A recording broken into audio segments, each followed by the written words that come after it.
मैं government polytechnic college Alwar से ज्योति चौधरी।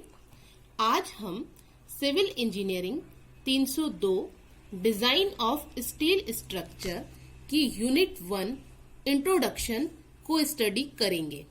जैसा कि आपको पता है कि अब आप लोगों के क्वेश्चन पेपर में 30 क्वेश्चंस ऑब्जेक्टिव टाइप के भी होंगे, तो ये जो नोट्स हैं ये आपके काफी हेल्पफुल होंगे। तो आज हम पहला वीडियो इस पर बना रहे हैं, वो है हमारा इंट्रोडक्शन पे। तो सबसे पहले स्ट्रक्चरल स्टील सेक्शन। तो ऐसे सेक्शंस, ऐसे स्टील जो सेक्शन बनाने के काम में आती है, जिनसे हम स्ट्रक्चर्स बनाते हैं, वो सब हमारी स्ट्रक्चरल स्टील सेक्शंस होते हैं। अब IS 800 1984 और IS 800 2007 ये हमारे स्टील डिजाइन के कोड हैं। तो IS 800 1984 वर्किंग स्ट्रेस मेथड पर बेस्ड था और IS 800 2007 हमारा लिमिट स्टेट मेथड पर बेस्ड है। लेकिन अभी भी हम कई सेक्शंस जैसे टैंक्स वगैरह को पुराने कोड से ही डिजाइन करते हैं। अब मैं आपको बताना चाहती हूँ कि प्लेट्स, फ्लैट्स और स्ट्रिप्स।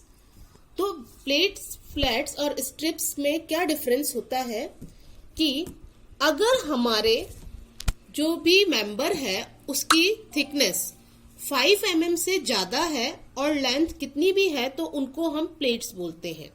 लेकिन अगर हमारी जो मेंबर है उसकी थिकनेस 5 mm से ज्यादा है, लेकिन अगर उसकी चौड़ाई 250 mm से कम है तो फिर हम उसे फ्लैट्स बोलेंगे।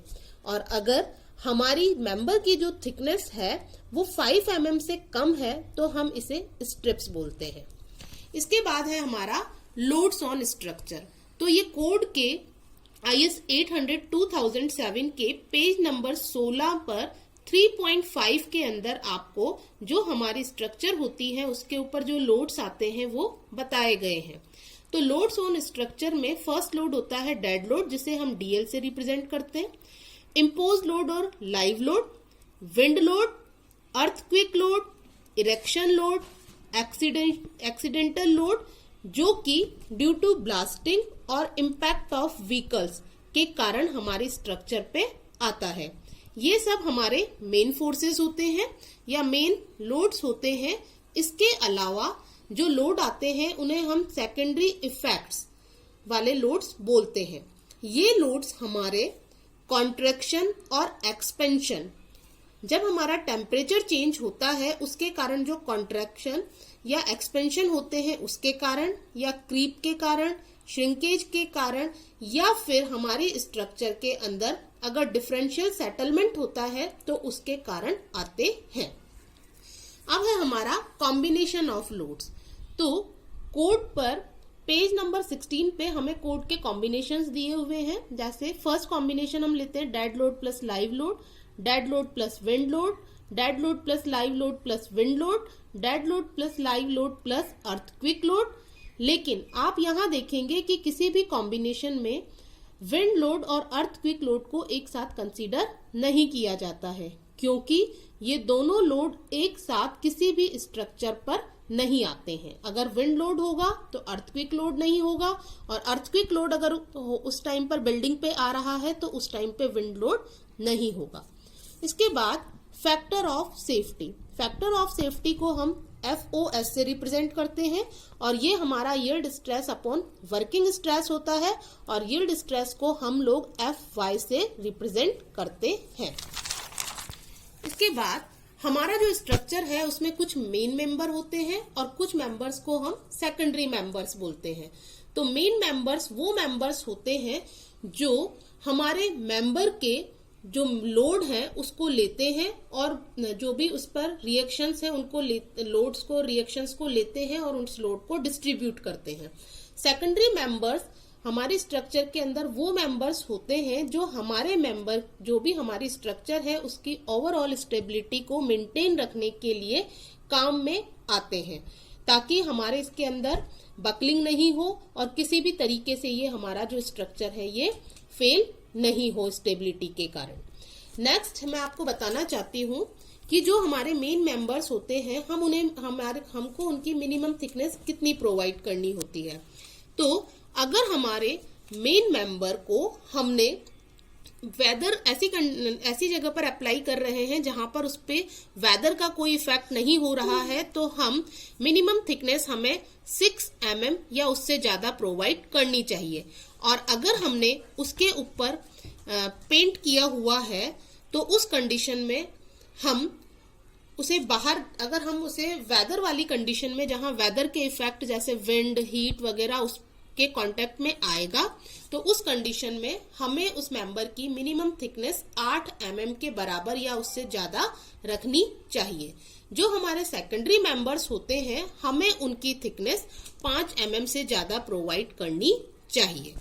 अब जो हमारी स्टील होती है उसका unit mass of steel 78.5 kilo Newton पर मीटर क्यूब या फिर 7850 किलोग्राम पर मीटर क्यूब होता है। यंग्स मॉडुलस को हम मॉडुलस ऑफ इलास्टिसिटी भी कहते हैं। इसे हम कैपिटल ई से रिप्रेजेंट करते हैं और इसकी value 2 × 10⁵ Newton upon millimetre square लेकर हम चलते हैं।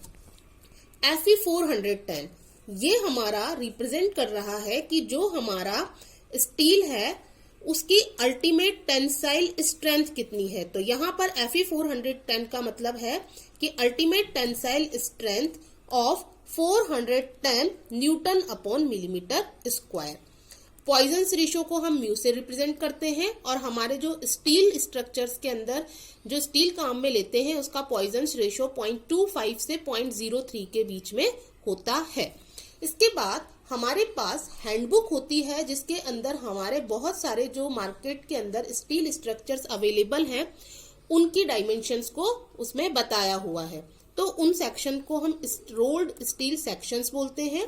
वो सेक्शन है हमारे इसके अंदर I section, angle section, channel section, T section.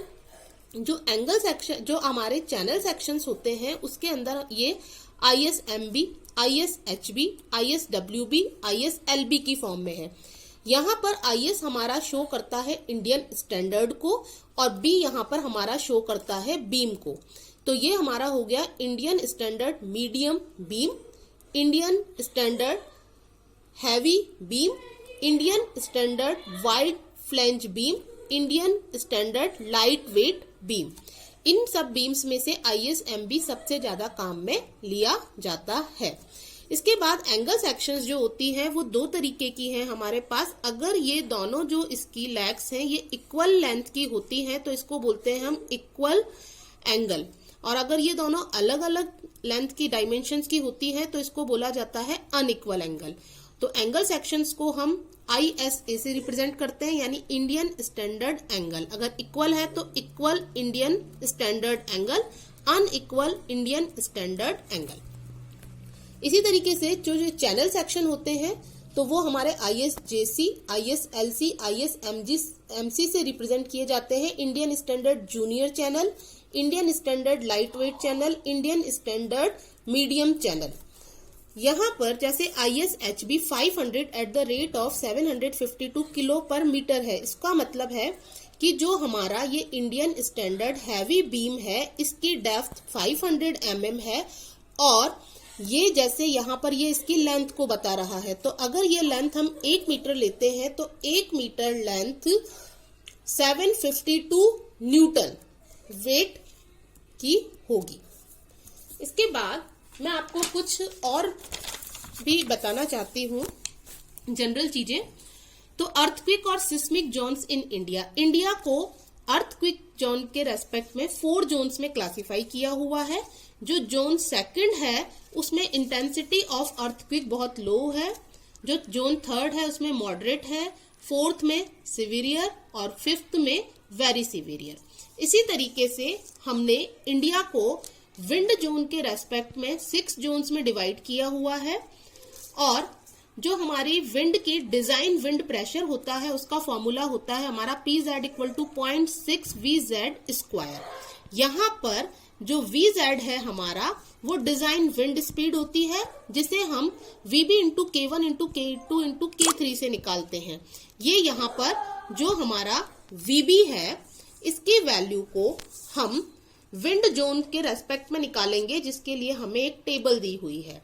तो विंड जोन मैंने जैसे आपको बताया 6 जोन्स हैं, तो इनकी मैक्सिमम विंड स्पीड यानी VB मीटर पर सेकंड में ये होती है जोन फर्स्ट की 33 मीटर पर सेकंड, जोन सेकंड में 39 मीटर पर सेकंड, जोन थर्ड में 44 मीटर पर सेकंड, जोन फोर्थ में 47 मीटर पर सेकंड, जोन फिफ्थ में 50 मीटर पर सेकंड और जोन सिक्स्थ में 55 मीटर पर सेकंड।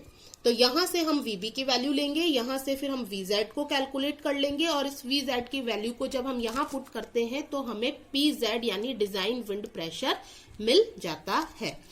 इसी तरीके से जो विंड और अर्थ क्विक लोड्स होते हैं, हमारे अर्थ क्विक लोड्स होते हैं, तो स्ट्रक्चर जब हम स्टील स्ट्रक्चर को डिजाइन करते हैं तो विंड और अर्थक्विक लोड्स को अगर हम कंसीडर करते हैं तो उनके कारण जो परमिसिबल स्ट्रेसेस होती हैं हमारी वो 33.5% इंक्रीज हो जाती हैं वर्किंग स्ट्रेस मेथड में। तो हम जब टैंक वगैरह या कुछ भी डिजाइन करते हैं तो उसमें अगर हम विंड या अर्थक्विक प्रेशर लोड्स को कंसीडर करते हैं तो हम हमारे परमिसिबल स्ट्रेसेस को 32.5% से बढ़ा लेते हैं। Thank you.